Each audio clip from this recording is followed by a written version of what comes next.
Guten Nachmittag. Good afternoon and hello back to everybody.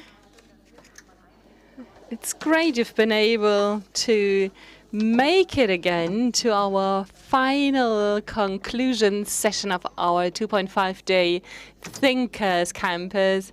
We had 19 labs altogether. There's a huge amount of information material which has also been prepared by our documenters, and you will in a moment get a presentation of all of these results. And before we move on to looking at the results and before we reflect on everything together with Dr. Kurz, we will, however, present you another highlight of our program. On Thursday evening, during Yvonne Zwick's talk, we already heard that when we look at SDG 5, gender equality, gender bias in the startup economy is also an important topic. There are not enough women who found business and who also get funding. And for that reason, I'm particularly glad to be able to announce an expert to you, Lena Rübelmann, head of Gig 7, head of female entrepreneurship next Mannheim. Hello, Lena. Thank you so much for being here. Due to Corona, we'll keep a distance, and we have known each other for a very long time. I have also started out with my company in Gig 7.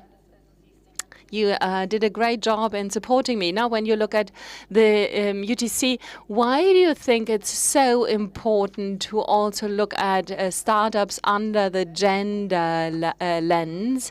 I am really, really happy that this subject was put on the agenda because it's something that we work on a daily basis. And during those 19 labs, we really looked at the many different facets of this topic.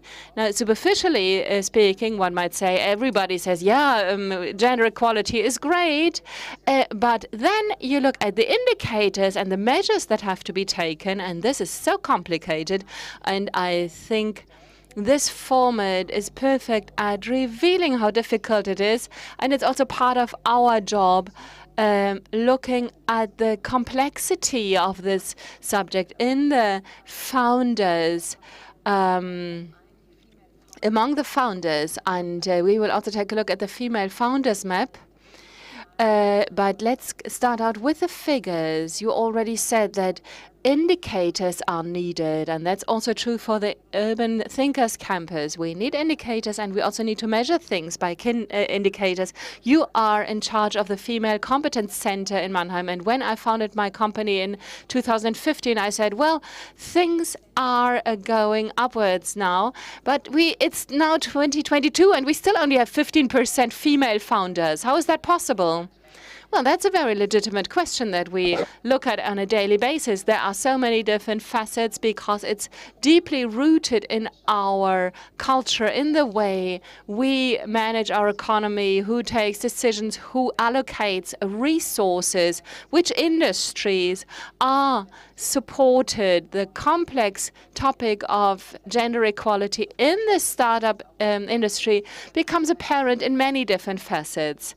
And the percentage has always increased slightly from 15 to 15.9 to 17, but that's a very slow increase, so we have to tackle this issue with much more force.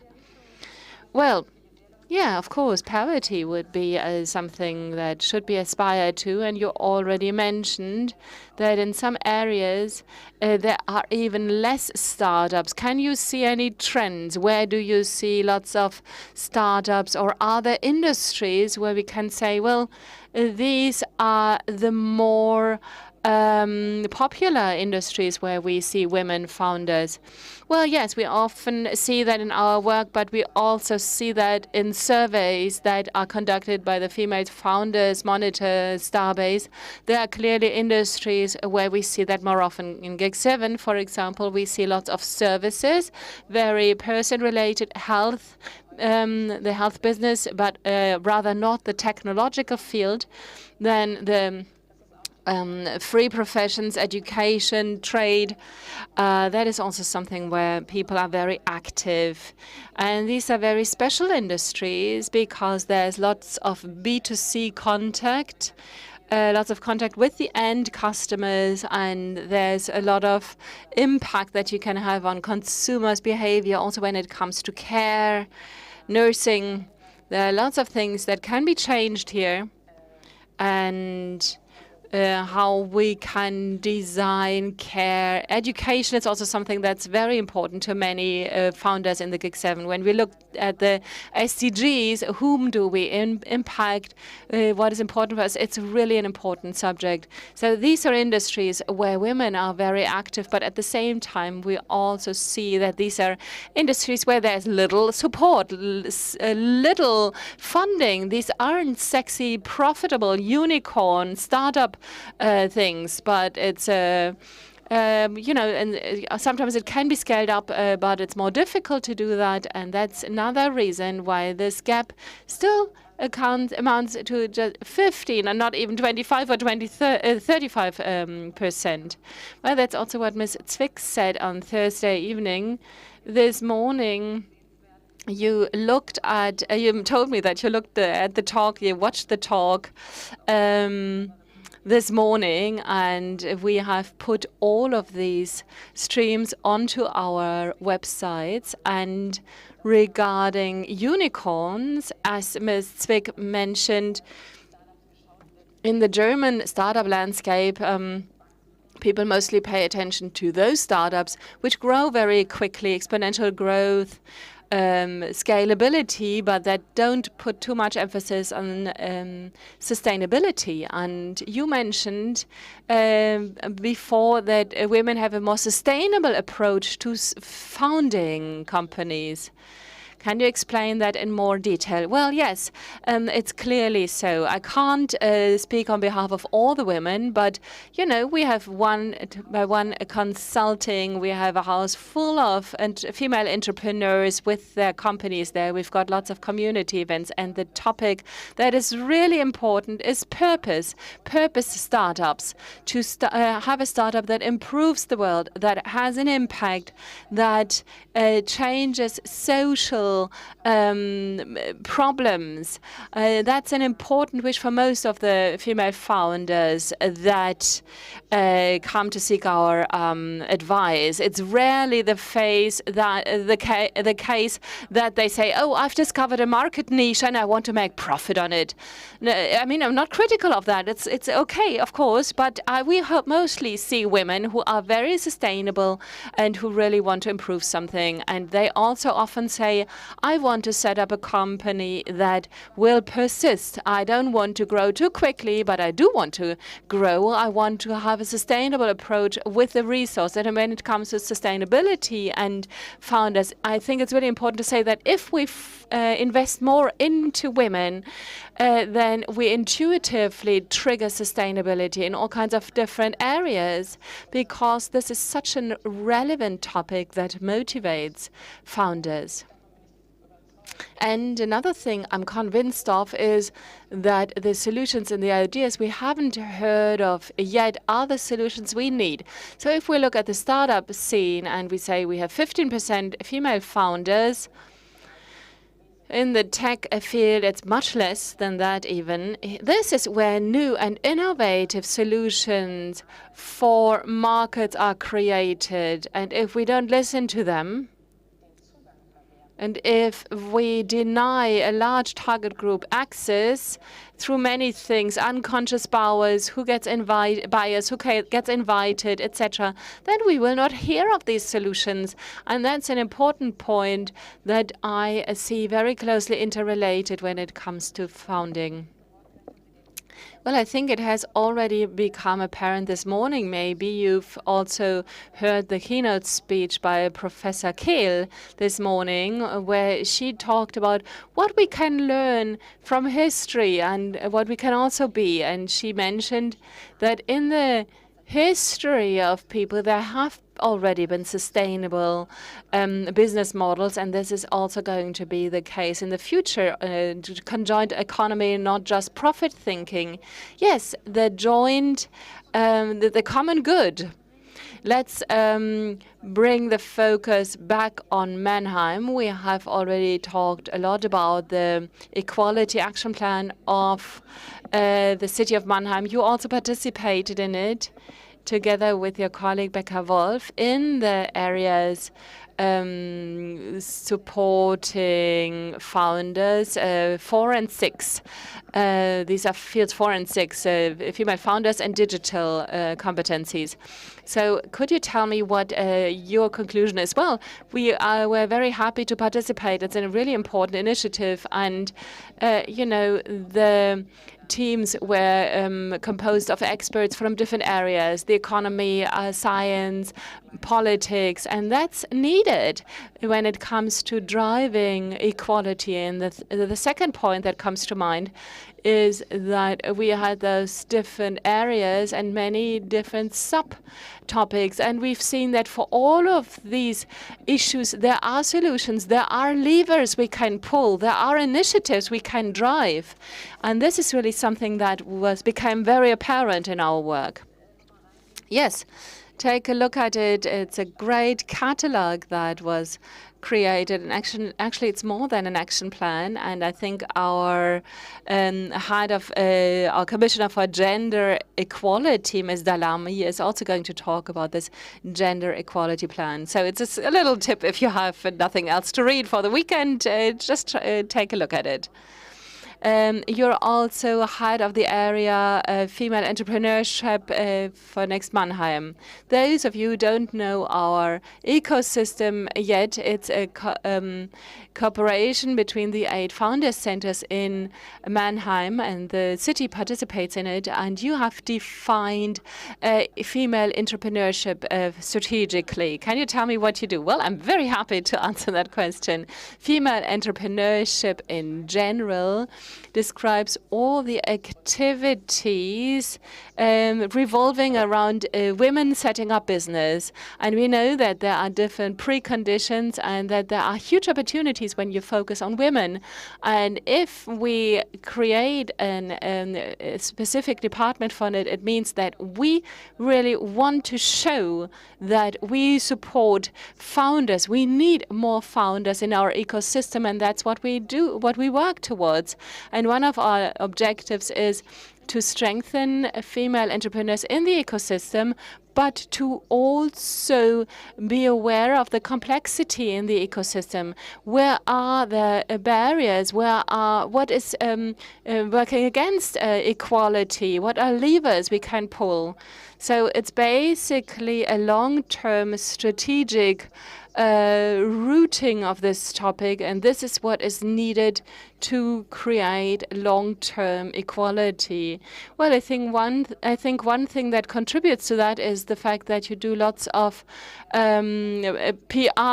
and in the GIG 7 Female Competence Center, you'll soon have your 20th anniversary. And in June, you said that you also do something that was requested in the labs time and again. Gathering data, a female founders map. And what exactly is it that you do here? Well, yes. We want to enhance the visibility of founders in Mannheim, and with GIG 7, the city of Mannheim has placed a focus on that for 20 years. And we simply want to show who are the founders, where in the shopping streets, in which neighborhoods are they, just to show that Mannheim is a city of startups and of female founders.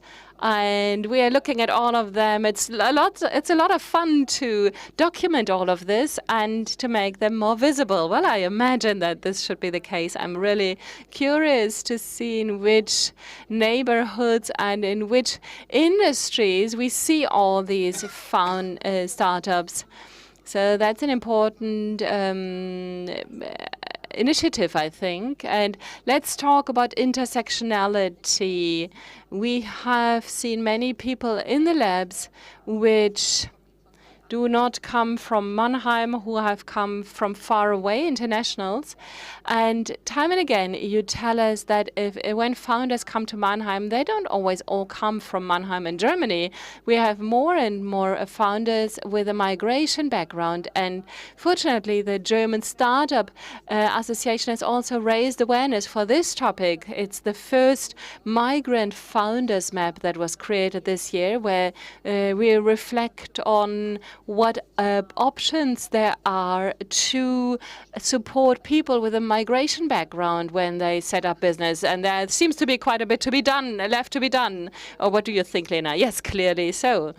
As a first step, I think it's really important to have a differentiated approach. With the female founders monitor, we really looked at different needs and hurdles for certain target groups, and that way we can really, by identifying these hurdles, we can start to work on removing them. And of course, people with a migration background suffer particularly from those hurdles, and I think we don't even have to talk about that. It's clearly the case that they exist. And in order to improve the equality of opportunities for people with a migration background and for female founders versus male founders, we need to move away from the existing idea of a founder or entrepreneurship towards a more representative and diverse reality of founders. What is the reality, not just for the unicorns, but the 5 that made it all the way up to the top? So I think gathering and mining that data is really important because it's an extremely intersectional issue. We also have people with handicaps who start up their business, etc. And we have levers everywhere, and we have to have all of this needs to be intermeshed. Yes, I think we clearly have to be aware of the fact that there are different things that need to be taken into account in this discussion, not just sex, but also other things. But it's also the experiences that we hear about from migrant founders. It's quite tragic. They say they have a lack of networks. That's what we often hear from founders. But 1/3 also say that they have experiences of racism when they try to raise money with banks and also authorities. Now the question is, how do you react to it? Have you had similar experiences, and have you been able to remedy this? Well, I think it's, of course, you can't deny that there will be racist experiences. We also have founders with a racist background, with different reports from their everyday life, and sometimes we can't even believe it. And I think we can discuss these things with the founders, but we can also show how to simply avoid these problems and take different routes. And another thing that we can do about that in general, what's important about this topic, is the unconscious bias. We simply need to raise awareness to those unconscious prejudices, be it with authorities or banks. There's the classical picture of that we simply need to break up, and all those cycles, this Thomas cycle, which is mentioned time and again. Thomas promotes Thomas, or Hans promotes Hans, and rarely you will see a situation where Hans promotes Ibrahim or Geze or somebody else. So this is really something that we will have to work on, and it's one of the key factors for us in the future. Gibt es da noch ganz viel weitere Dinge, die wir tun könnten, und wir beide könnten wahrscheinlich auch noch Stunden auch noch über Finanzwissen und auch über Zugang zu Kapital reden, über weibliche Business Angels, über männliche Business Angels. Wir sagen aber jetzt erstmal an dieser Stelle für heute vielen lieben Dank, dass du uns auch für das Thema sensibilisiert hast, und schauen Sie mal auf die Website vom GIG7. Ab wann kann man sich in die Female Founders Map eintragen, oder wie geht das am einfachsten? Also ab jetzt quasi. Registered with where everybody who wants to be and has not been contacted by us, you can contact us at PIC7, and thank you very much also for this topic, that we could address this, because this is economically very important of female startups and founders. This is extremely important leverage for the future. Absolutely. Perfect final word. Thank you very much, Lena. Well, yes. We continue with our program, and before we now come to present the results, we will reflect together with Dr. Kurz. And before that, we have to introduce the lady who was in a leading position in the development. Dear Ms. Dalami, please come up here to the rostrum. And let's take a closer look at this booklet. And you please tell us how all this came about. Thank you very much for this opportunity. Am I so delighted to be here today. I don't think it's a secret that the city of Mannheim is a very innovative city. It's a city that goes down all avenues that will result in more participation. We have a political leadership and politics here that is really identifying with gentrification. In 2011, we signed voluntarily a charter and implemented this in the last 4 years with massive involvement. I think it was more than 150 persons from 55 organizations and universities and companies were also cooperating. Just regarding the charter briefly. The 2 or 3 things are interesting here. And on one hand, it is a voluntary commitment.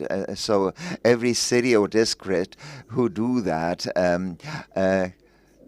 support this politics, and this charter says, dear districts and communities, this is not enough. You all have to rethink your roles, like being someone who places orders, and whatever you do, you have to use your skills to mobilize the city. So we took this seriously, and at first we created a few instances and a advisory council for the charter, and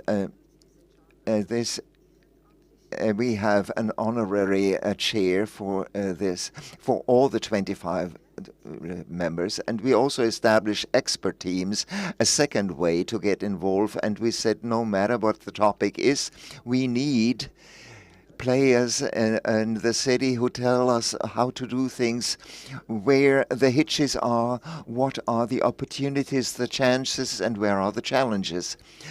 First focus, an initial focus, and this is really relates to what Lena said, is commercial activities, and we identified 7 fields of action. Lena Rübelmann mentioned 2, and there are more coming in addition. And you said in these impact fields, you told us yesterday that lots of things have been implemented. Can you talk about this? What would be a practical example? What has happened in terms of implementation of the... Well, we are very practically minded. We don't just want a beautiful plan and that will then put in a drawer somewhere.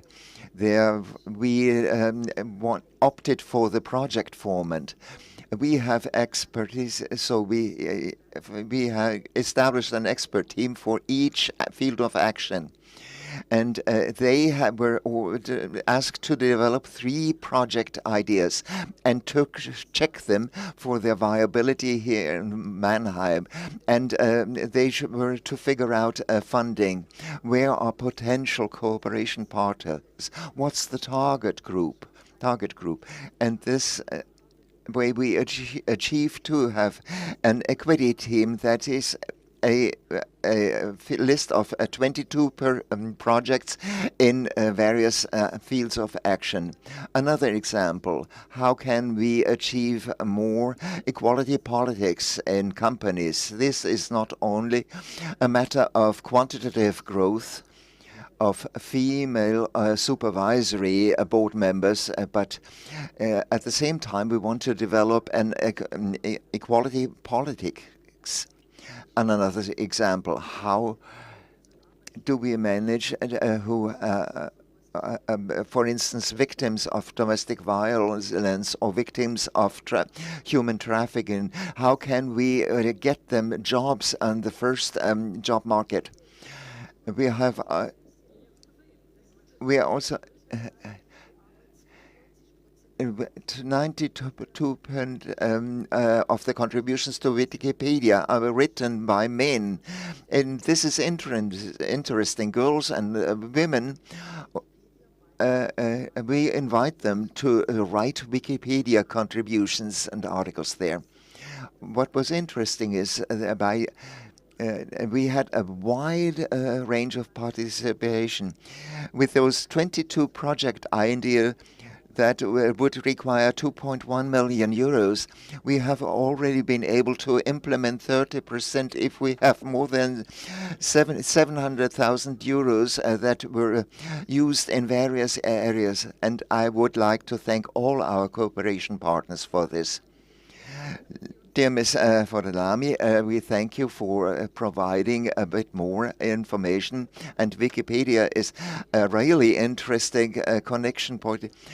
Digital data bias comes in here as a term, and in conclusion, maybe you can show us how did you experience the UTC, and what was your highlight among the labs? You know, I've seen you have been present everywhere all the time, and you also talk to our international guests. I think UTC very specifically showed impulses and addressed topics, and that's so important to stay in contact, to stay in a dialogue. And this is a wonderful format that is offered by Mannheim here.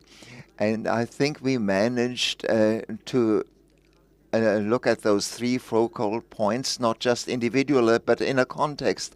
I was so pleased to see international they come from Ghana, from Malaysia, and it was a great pleasure for me to share ideas. And yesterday we had a lab on human trafficking and its mechanisms in the context of refuge. We had guests from Poland, Moldavia, Ukraine, and in the first step we said we want to establish a network to see how this organized crime can be countered. And this leads already to the next step forward. A second important topic to me was that it was pointed out, and we were inspired to even work more closely together with our twin cities and partner cities. And this goes to show that the world is in contact with each other. We have seen a bigger crowd here at the UTC before, but I think this will come back next year. And people follow those workshops and by digital means instead of sitting here in physical presence. So please give our presenter a big hand. Well, now You were all keen to hear the results from the labs where we to try to build up a bit tension, but the best always comes in the end, and therefore I would like now to request our mayor, Dr. Kurz. Yesterday we had 12 presentations of results. This contained a lot of knowledge, but also the presentation of the results will not by no means be less interesting. We are starting with two presentations. Yesterday, these couldn't be finished because the discussion went on, and there were so many great ideas that came up. Lab number 10 was Leave No Queer Youth Behind, international exchange to support vulnerable queer youngsters and young adults. And this lab had lots of international guests, and therefore you find the notes here in English, and I will translate them into the German. Among other things, there was a lot of talking about people. LGBTA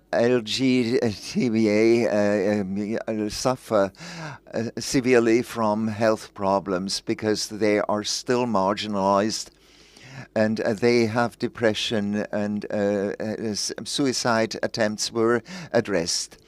And something I thought was highly impressive was the number of youngsters who are homeless. 40% of those young people who are home come from this LGBT community, and only 10% of this group only 10% come from society. So you see a direct connection between social marginalization and the lack of acceptance by the family. This was very touching, really. Furthermore, one topic arose, which was data gap. We have very few data, very little data. How many people are transsexual or who identify themselves as a member of LGBTQIA. And at the University of Mannheim, it's difficult to find people from this group. There's no exchange, and data is missing. And it was requested repeatedly that we need more data on the topic of where can people cooperate, where can they exchange ideas, and where can they find employers, maybe.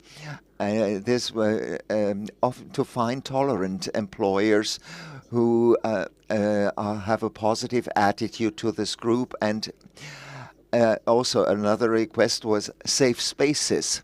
We will hear a bit more from our GLBTI commissioner from Mannheim. And it was addressed that this would be a relief for people if they get the feeling that they can use their own name or the way they are dressed. And if you look at this up, then you can, lab number 10 shows all the options, her, his, or they, and these pronouns are listed there, and using them will raise the respect for the group. And it was also reported what things that go real well, like that in the city of Mannheim, and maybe Søren, you can comment on this, queer in old age. There were reports on True Colors, United Words, and 6 area: health, housing, employment, education, and political participation. And they were all looked at with this perspective. And it was a very touching lab, so I don't want to anticipate too much. Søren, you will report to us from your personal point of view.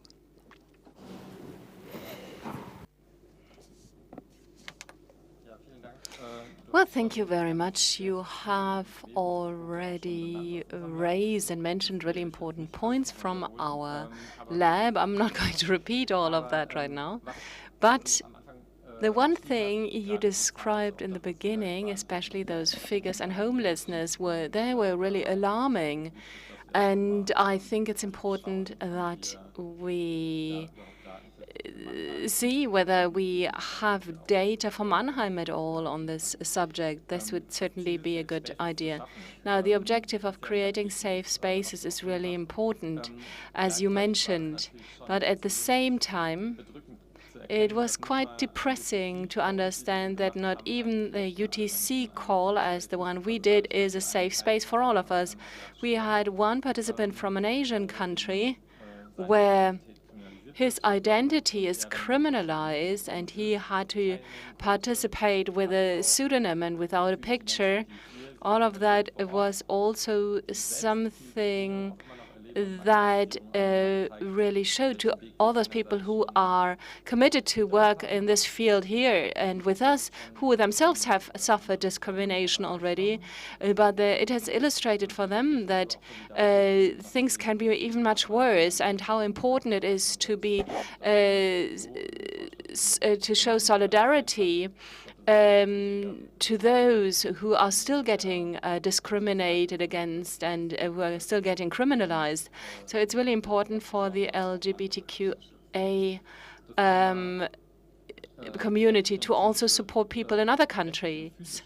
And then the legal and physical safety was also, as it was emphasized again, is a basic precondition to work with queer, vulnerable groups and especially queer youths. And these are small things like the ones that you mentioned. Using the right names or pronouns are the right thing to create a basis of trust, to see that that they are being taken seriously. Considering young people as experts and to interact with them at eye level, I think this is not restricted to queer people or teenagers in general. It's true for all of them, but it's important to make use of the knowledge that we have from young people, and I think it's important to understand that we are utilizing this for free. And I thought this quote, "Give them money, not pizza slices," was really quite good. I can very well understand what they mean by this.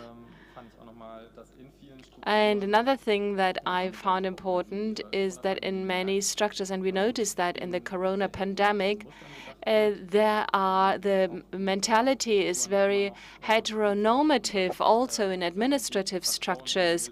That's far too often the situation, and I think it's really important to also place trust in elected families, in chosen families, and to accept what people describe about their life situation and not try to put them into boxes.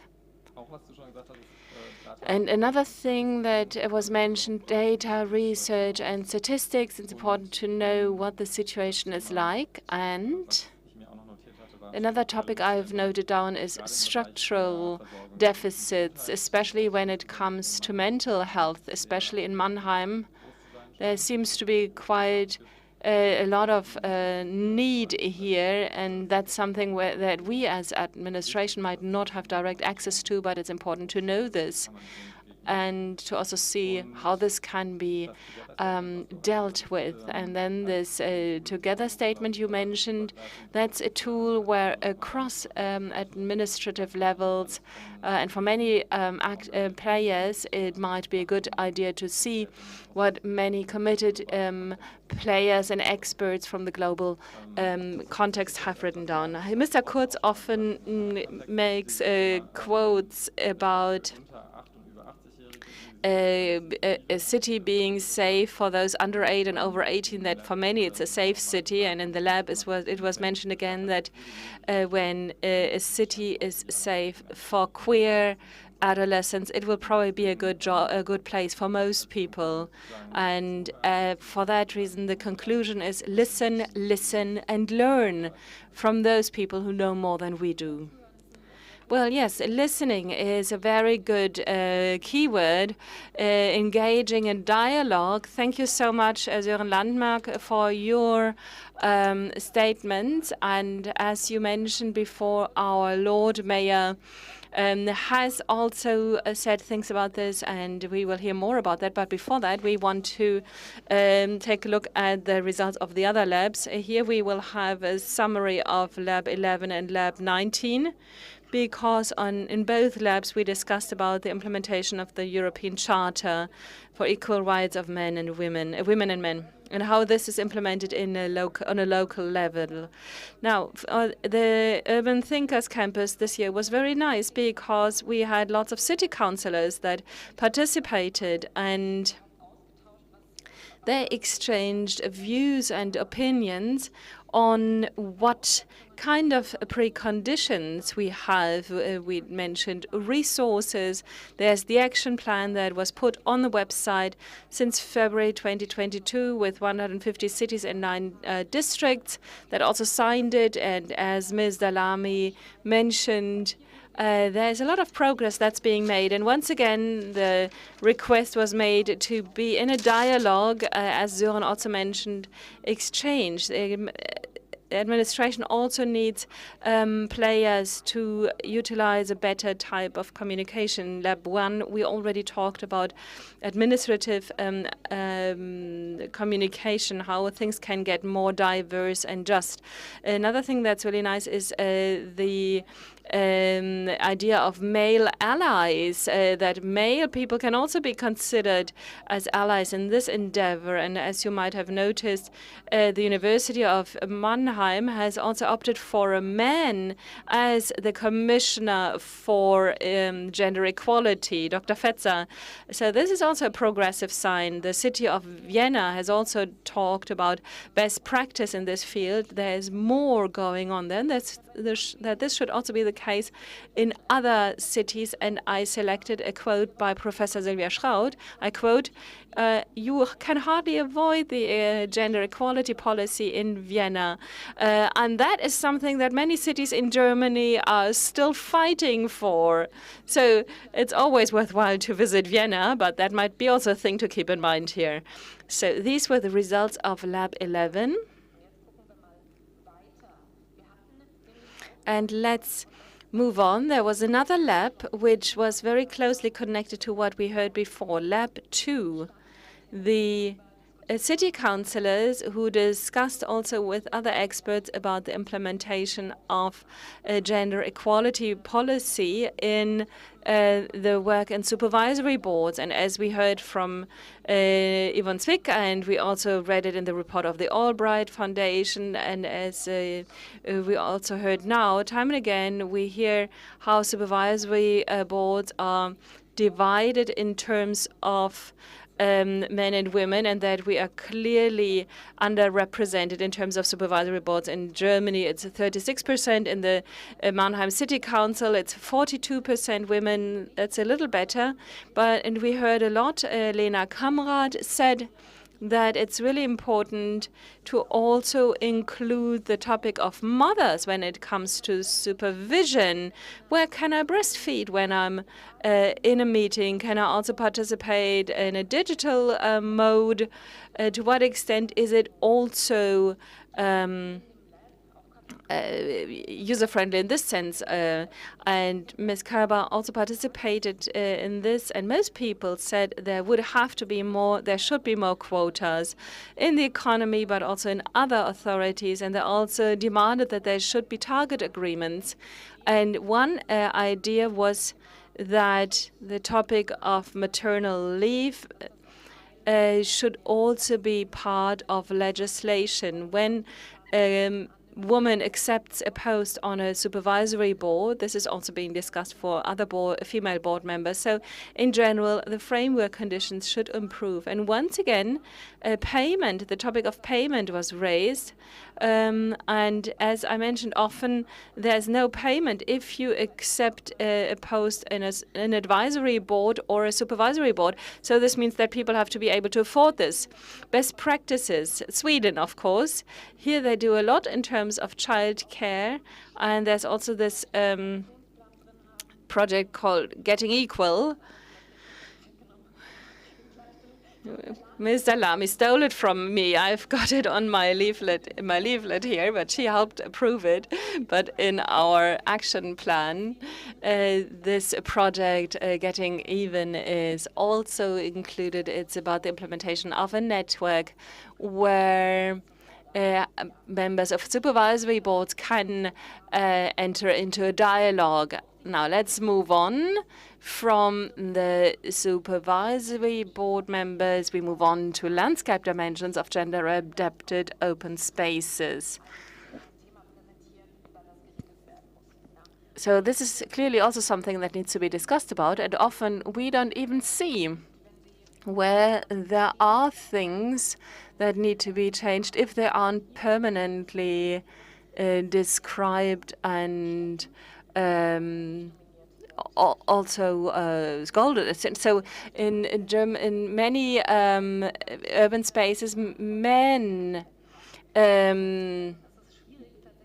dominate. In Malaysia, for example, there are town halls that only have toilets for men, and the space utilization structures are also difficult for women. They walk more on feet, by foot. They use public transport more often, and interestingly enough, mothers allow more, allow their sons to go out more than girls, which also leads to inequality here. So it was also demanded that there should be more discussion about these topics. Toilets, safe streets. In Stockholm, for example, the city administration decided that removing snow should not start on the streets but on the pedestrian walks, because it's particularly women and children and elderly people who walk there. And this way they have been clearly able to reduce costs and accidents. So gender aspects also have an impact on finance. And another thing that we already mentioned yesterday is safety. There needs to be more illumination. The underpasses have to be designed in a way that women feel safer. And it was also said that the public space needs to get much more greenery. Best practice. Detroit, for example, got smaller, and this shrinking city saw a lot of new green spaces. That was also something that we heard from Annette Kehnel. She also mentioned the Beginenhöfe, which were used by women. It was also a very interesting lab. There are 2 labs left. Mr. Kurz is paying a lot of attention to what we discussed. And let's move on to the next chart. I think the presenter has already called it a day, and we'd like to see the chart for Lab 17. Thank you. That was the Impulse workshop on the future of civic engagement in Mannheim. Here we looked at the question how we can make sure that more people take on honorary offices. Corona has led to a decline, but this is not just due to the corona, but it's also due to the fact that people in Western industrialized nations have a different type of lifestyle, which might not go very well with the emotional connection to clubs. And it's not in line with the idea of doing things for free. So the question was, is it still in with the times? Do we not possibly need payment or at least a compensation for honorary offices? And it's also, the question was asked, what does a person in an honorary office need to know? They need to know everything about their subject, but they also need to know how to post things on Facebook. They also need to have legal knowledge because a lot needs to be reported to get the funds. So the person has to undergo perpetual further continuous training. So it became quite clear that for honorary offices, we need a better structure. It was said that more people maybe could also work as to hold a normally paid job to cooperate with those who hold honorary offices. And it was also said that there needs some that people need to be accompanied, for example, when they take on honorary office, and honorary offices in general should be better. It should be easier to combine it with the general work life, because people usually do both. The best practice that was mentioned was the Mannheim Sports Prize, 450 sports clubs in Mannheim and the region, and the committed city. All the results are listed in our documentation. This is just our live summary of the content. We only now received that from the labs. And we really want to have a knowledge flow, a dynamic flow of knowledge. And last but not least, before we invite Mr. Kurz onto the stage, we also had Lab 18, gender-specific design of urban spaces and rooms and spaces. But it's similar to, in a certain way, it's similar to what we already discussed before, but it's a slightly different perspective, because the question was also, how do people live in cities with regard to their social environment? And it was quite impressive that 60% of the people in cities are living under a certain minimum, underprivileged. And we also heard an example from Bamberg, where we heard that there is a very male-dominated society, up to the point where men vote instead of their wives. Now, these things, we also already heard about those toilets in Malaysia, and often there aren't enough toilets for women in the public spaces. Or in Kenya, for example, women could only move around when they were accompanied by men, and all of this shows that gender equality hasn't really been put into practice. And there was the clear statement that there should be much more data on where women don't feel well represented, but also where they feel unsafe. For example, the question, where do they go between their job and picking up kids from childcare? Not just, it shouldn't just be documented how they move when they get to their paid jobs, but also those the care work that they perform. And women should also be represented to a greater degree in city planning. It's a very clearly male-dominated area, and amongst best practices we had several. For example, in Mumbai, we had the example for pink buses just for women. In Germany, in Mannheim, we have the night taxi for women. There was an example from Montreal where women can get off the bus when it gets dark at the point where they want to. They don't have to go to the bus station. Then in Kenya, there's a finance app to get access to finances, and Canada conducts women safety audits.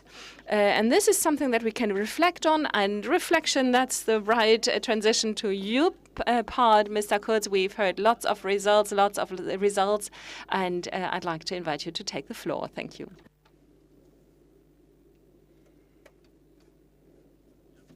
Well, thank you very much, Dr. Burrell.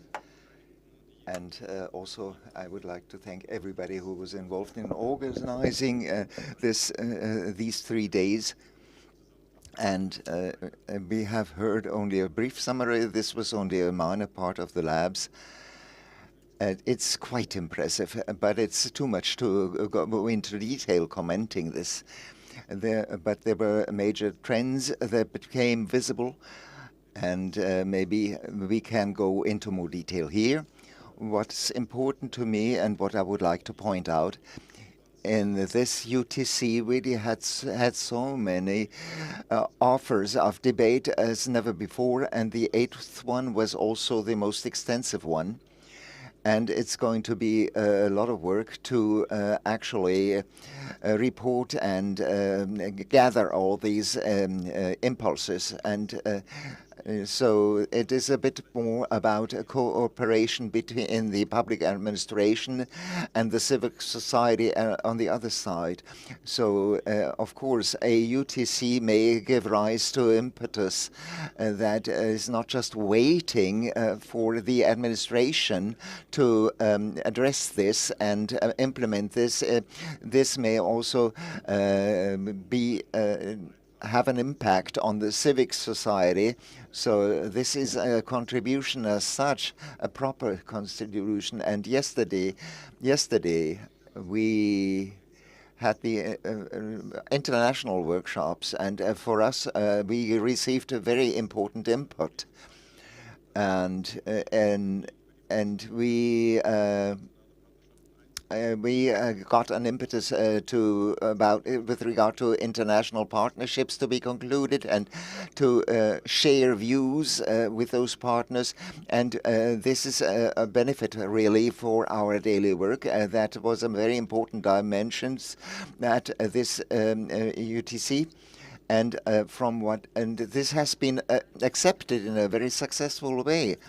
But the range of topics, number of labs, 19, that was tremendous also for all the organizers and documenters. And as you just said, we cannot comment everything there, but we have but you did see a lot. What was it that moved you most? The items that came up at the end, because in general, they have received such importance through the pandemic, like the public spaces. Public spaces have been used a lot more recently, and it seems to continue. And on the one hand, it is a common living room, and on the other hand, it didn't really work out as a common living room. So we, as the administration, we want to support. After the pandemic, the garbage and the inner city has increased by 40%. And to give you an idea of the scale, this relationship between the common good and this was also reflected in the context of volunteer work, and then it requires a long-term commitment. And what is my role as an individual? What is my contribution for society as a whole? And we have robust insights to figure out how many people have a need to work in this direction. They need intrinsic motivation. Usually it's 50% of the population. And what are the options and the possibilities to implement this and to make true contributions? And so far, this is a very topical debate. And it is also current. And there is the issue of gender equality. When we ask questions, but if who will prevail in public debate, we talk a lot about traffic here in Mannheim, for instance. And if I realize, I am a man myself, of course, but am I only talking to other men? Because in the field of traffic, there are hardly any female counterparts to talk to. And I may see somebody, but offhand, I cannot think of anyone, a woman who is really involved in traffic politics. This is a male topic, and of course our women are alliance partners there. But first of all, this discussion is male, and also about neighborhood developments. That's also a very male-dominated topic. And there are self-declared spokesmen for the neighborhood. I represent the citizens, and sometimes when this happens in public, they may have more weight than political representatives do. Now, this is a clear bias. There are relatively few people who consider themselves as representatives of the civic society. And this is not only addressed to the administration, but we should also reflect our own way of conduct. And so how can we manage to address public places, at least for towns that are big enough? But there are other places that have to be reserved for certain groups because it's not possible otherwise. 2 weeks ago, I talked to young skaters, and they said there are so many small children. They take up our space, and they would like to get another space for themselves. Otherwise, there may be conflicts, but there's no ideal solution for everybody and every space. But at certain centers in neighborhoods highly populated, then may happen that spaces need to be defined by just one group, either in terms of age or in terms of gender. And then, so let's get real, usually it's men who occupy such spaces. And this is a very topical issue. And to come back to this topic, sports fields. In Mannheim, there are lots of them. And it was said that the center area, that the football pitch is used by men and the goals are on the edges. And you also said that women don't define themselves as representatives of the civic society. So what could we do to change this? Actually, we have to review our processes. In the planning processes, we have made quite a bit of made some progress if it comes to defining the needs. And how do we organize those spaces in the context through safe space? But also other groups may ask, do we have a safe space, or are they subdued in certain debates? And maybe we should organize this with a better awareness, or organize these debates differently. And we have to then we have to check whether we can make a contribution there. This is a question addressed to politics and the media to have a common look at who is represented in these debates. Maybe we should also ask other people. And it's very comfortable once I have quoted a person 10 times, and then and if I need yet another quote, and then I call the same person again, and then I get yet another quote. And this will have repercussions on political perception by the public. And what is the sentiment, the general sentiment? And this may be absolutely wrong. And I mean, the sentiments of children don't play a role in public life at all. And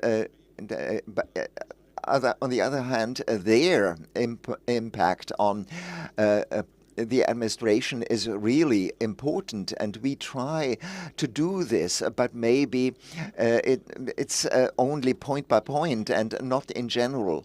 And so the question is, how can I make sure that the groups who don't articulate their needs actively, how can they be heard as well? So you are addressing a very structural topic, as Mr. Lamy said. In Wikipedia, more than 90% of the contributions are by male contributors, and there were only about 9% female contribution, and it goes on and on. And as a city administration, you cannot do too much, but other stakeholders must be active too. We talked about partnerships. What is happened to partnerships in the area of SDG 5? This is what Mr. Lamy described earlier, that we have an action plan for equity.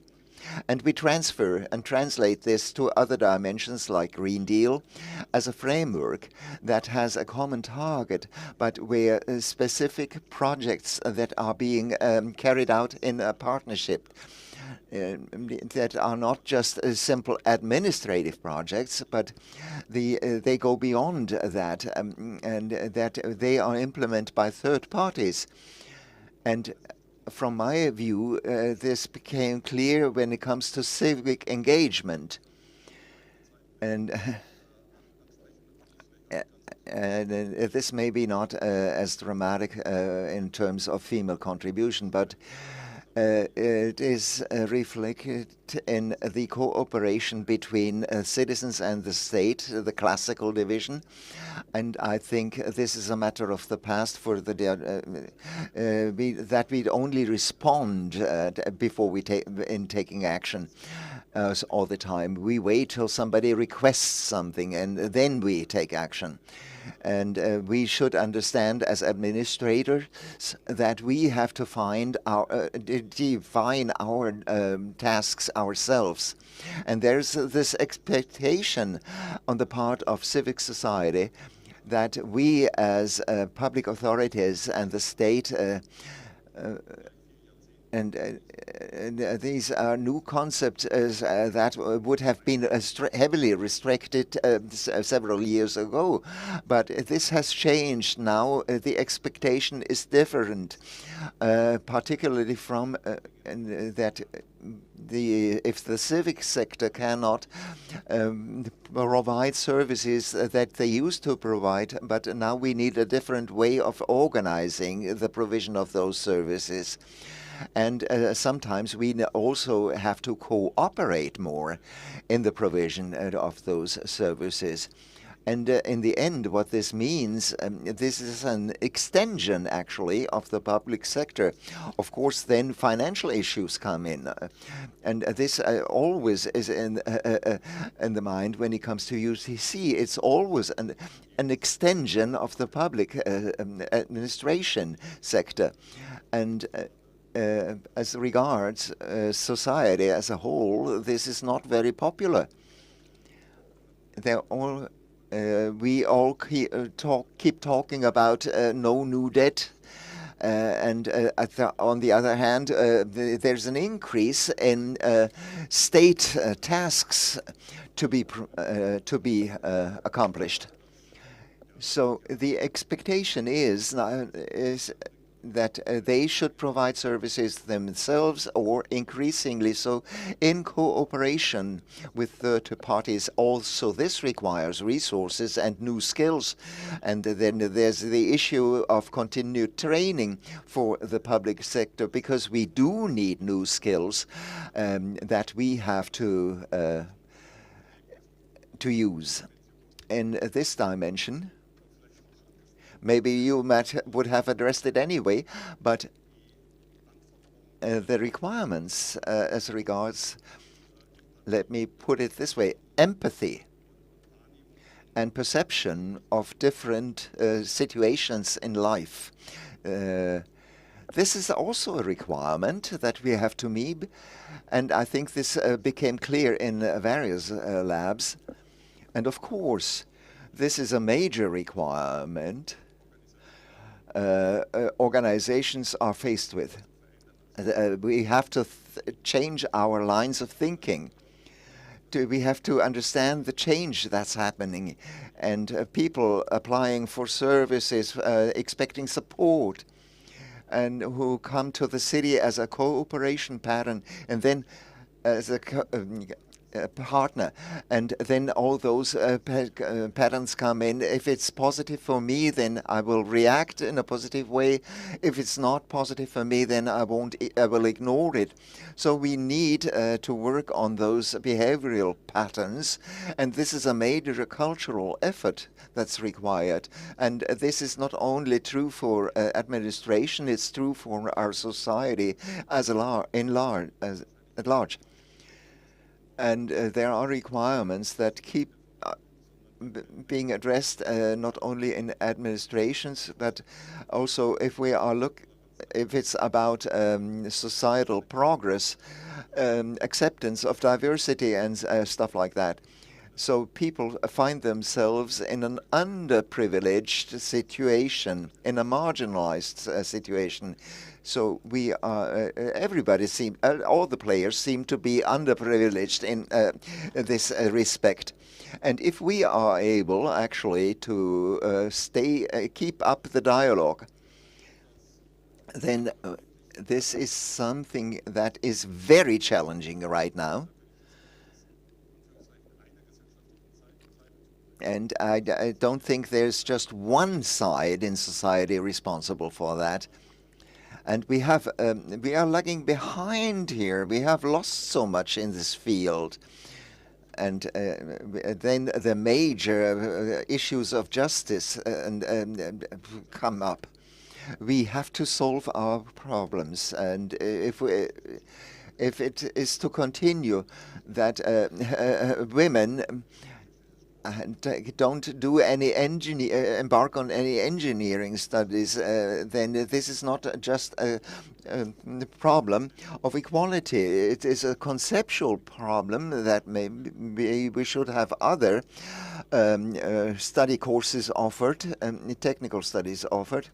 Right, as Lena Rübelmann said, sustainable business foundations, and the third or fourth solution that Yvonne said on the first day, it's often the non-binary people, the female people, and this is a major topic we have to address, and I take your word for real. Empathy, we have to become more empathetic. We have to listen more. We need the dialogue, and this was mentioned in many labs. We have to hear those who didn't feel that they were heard properly so far. I think, insofar, I think the city administration in Mannheim is empathetic. Voll oder halb leer? Well, the question is always, is the glass half full or half empty? So, of course, the cultural change is based crucially also on comparing yourselves with other administrations, and we really need to drive things further. But when it comes to results, I have to say, bringing about cultural change is quite a task. And you can't just do it in a period of 2 to 3 years. And that's particularly true for those basic questions, like, for example, hiring patterns. We heard about racism and discrimination before. And, I've just, there's usually a sacrifice that has to be made. You can't, sometimes you have to let go of certain things. And in an organization, you also have to be aware of the fact that you have to pay a price, but that's usually only something that you'll notice in the last stage. And it all starts with awareness for the problem. And I often say we aren't just one city administration. Within our city administration, we have entirely different cultures. In a ballet company, of course, I don't have to tell you much about diversity, whereas when it comes to the firefighters, the situation is different. So these are entirely different worlds. And they also have a different corporate culture. So we're not just one company, but we are an association of companies. So the question is, when you ask me, what is your position in the city administration? We are on the forefront, but in some cases we might just be mediocre. So Okay. Yeah, that's exactly the point that is raised time and again. And that's what we hear in many labs. We have different types of tendencies, and it's sometimes difficult to boil it down to just one conclusion. But if we really think about talking to people, in one lab, it was really interesting to hear about it when we look at the voluntary local reviews. When we move away from SDG 5, also away from the international partnerships, because the question was also whether interested communities can really participate in the Agenda 2030. Would you please tell me from your perspective to what extent the voluntary local reviews are a tool that Mannheim as an administration is using well? I think there are some things that might be mentioned in this context. Well, I think that's a very crucial part. As I mentioned yesterday, when we inaugurated the day, it's important to make sure that the sustainability goals really become effective. We discussed about general attitudes, etc. But at the end of the day, we need to measure results. So such a local report is really relevant. We do make headway in self-reflection, and maybe I can add that this is also true for measures that are defined in these kinds of discussions. There's rarely a situation where you'd say the idea isn't good. The question is just which of the measures will be selected at the end of the day. It's always about prioritization at the end of the day. And I think in administration as well as in the political discussion, there is still a little clarity about the question of what really needs to be prioritized. Also when it comes to where you can achieve most in connection with the effort required. Sometimes we hear, you could also do this, and that city does that. That's great. Why don't you do that too? And of course, these ideas, of course, aren't wrong. Nevertheless, the question is, are these the exact things that we should put all our power into, or our force into, because we get most out of it? And I think this is also something that's important when it comes to cultural change, not just in administration, but also in politics. And here, of course, the media resonance is also the same. I want everything and I want it now, and no difference is really made, because everything that's good should be implemented. Of course, we know that would be great. And we know we couldn't even do everything in 48 hours. We couldn't even do it if the day had 48 hours, so we can't even do that in our personal lives, even though we would like to do much more. But and how is the state going to do that? So we have to see what are the results, what do you want to achieve, what have we achieved so far, and what would be the best lever to achieve it. And the voluntary local reports can contribute to this specific thing. And when we want to achieve the effect I mentioned, a reflection about what can be measured here, and what we've done so far, can that be measured, and where was it effective, and where hasn't it been effective? So I also need that in a dialogue with the population, because that's the only way I can achieve a learning effect. You can come up with ideas, and you might say only the administration will learn from it. Okay, now keeping in mind our time budget, let's move on to the doing. Which of the results will you take home to reflect on? The two we already mentioned, I have also addressed them from that perspective. Gender equality in the public space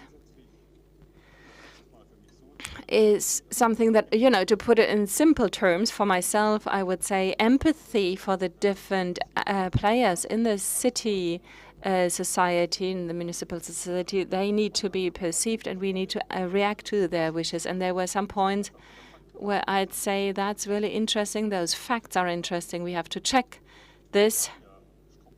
We do have structures that deal with homeless adolescents, for example, and that offer help here. Now, I'm not aware of whether they would confirm the LGBTQ share of 40%, whether they have any awareness for this. So at the moment, we are we try to react to this. Of course, we have to make specialized offers, but the question is, how can I change the organization as a whole? Because it's not about saying, well, I have found the right offer for my reality in life, but the question is also whether the general offers take on my reality in life. And in that case, sometimes we have to make a special offer, but we have to check this. And the same is true for another question where where it was mentioned that psychological problems are not sufficiently dealt with. I think we probably are in Germany among those cities which have the largest range of offers for adolescents with mental problems. Actually, there are people who move into our region to make use of these offers. And if we say that there is no offer for a specific problem, then we need to discuss this. But then, of course, we have to discuss this. But still, I think you will not find any city where there are more offers than in Mannheim. So sometimes we also really have to think at but we also have to enter into discussion possibly with the affected institutions. And of course, we hope that they won't say, well, we don't want to know all of that, but we hope for a productive discussion. So you said you want to do a fact check to check whether there are offers and should there be offers. And secondly, empathy, a very good word regarding those groups that maybe we haven't seen enough so far, but at least now we've heard about them and from them. So, Mr. Kurz, thank you so much for having been in a dialogue with me and a dialogue with the whole group. And we are through with our program for today. And I'd like to give you the floor one last time. Is there anything else you'd like to say to the UTC? You mentioned that you wanted to thank people. I guess you have a whole list. Yes, that's true. So I'm not going to do that myself, but I'd like to thank above all those who participated, who made their thoughts be heard, who helped us to come up with all those results that we just discussed. And I believe that you will not thank yourself, so I'd like to thank you for your moderation, for hosting this event, and I'll leave the last words of thanks to you. Okay, so please stay with us. We'd like to thank all those people who have not been able to, who haven't been here and who nevertheless who didn't talk here, but who still should be mentioned. We would like to thank the catering. We had a vegetarian catering in the sense of CO2 neutrality. We'd also like to thank also the technicians who made a lot of things possible and who also improvise in the meantime. It's Millennium and Media Pioneers. Thank you so much for the live streams. We'd also like to thank the interpreters in the interpreting booths who offered us translation, not just in German, but also in English. Thank you so much for the sign interpreters and also the script interpreters. And it's definitely not a matter, of course, that those things should also be offered by municipalities. I'd also like to thank all the experts who made their voices be heard, who enabled us to have so much material. There are lots of things that we have to work on in the weeks to come. And Christian Hübel is laughing. I would really like to thank him and his team, because within just 2 weeks, that's at least our perception, they made all of this possible.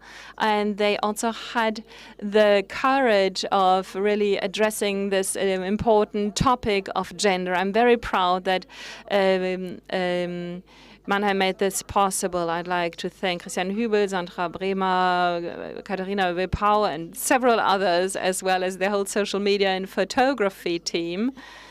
And last but not least, I'd also like to thank our documentation team, Ilona Fleischer and Dihan. And we had further documenters in the background who summed up all these results. It was a beautiful evening. We are through, and we hope that you had a good time in Mannheim. I hope that you'll come to see us again, and we'll meet during the next Urban Thinkers Campus. Thank you so much. Okay.